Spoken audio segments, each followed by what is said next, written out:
Good morning বন্ধুরা। তো আজকে হচ্ছে সানডের সকাল সকাল আমি ঢেঁড়স তুলতে লেগে গেছি। গাছের মধ্যে ঢেঁড়সগুলো ধরেছিল, না তুললে আবার খাওয়া যাবে না, খারাপ হয়ে যাবে। তো এই যে কয়েকটা গাছ আছে, তো গাছগুলো থেকে এই যে এতটি ঢেঁড়স বেরোলো। আর কয়েকটা থেকেই গেছে আমার মনে হচ্ছে, ওই যে দেখা যাচ্ছে। তো এই ঢেঁড়স আলু দিয়ে ভাজা করব আর রুটি করব আজকে।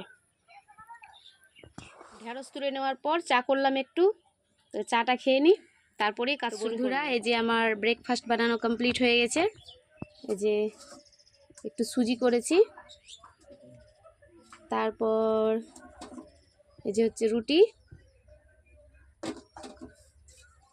আর এইখানে আছে ঢেঁড়স আলু ভাজা। এই যে তো ঢেঁড়সটাকে আমি আলুর মতোই কেটেছিলাম ঝুরি ঝুরি করে, এরকম করে ভাজা খেতে খুব সুন্দর লাগে রুটি দিয়ে। তো কীরকম লাগছে তোমাদেরকে? ছোট ছেলে বলছিল সুজি খাবো, তো ওর জন্যে বিশেষ করে সুজিটা করা হয়েছে। তো এখন ওদেরকে খেতে দিয়ে দিই, তারপর আরও কাজ আছে, কাপড় টাপড় কাচা। তো চলো এগোনো যাক।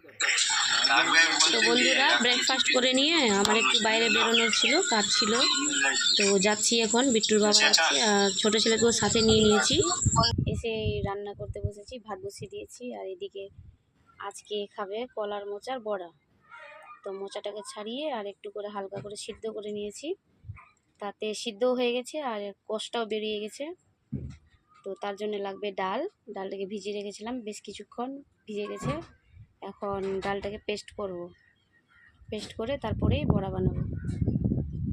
চলো রান্না করা যাক।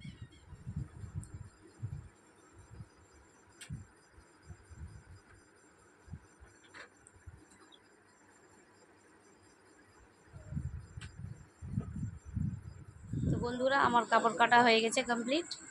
তো সন্ধ্যা হয়ে গেছে, সন্ধ্যা টন্ধা দিয়ে ছোট ছেলেকে পড়তে বসাইছি এখন। তো এই ছিল আমার আজকের ভিডিও। আমার ভিডিও আমি এখানেই শেষ করলাম।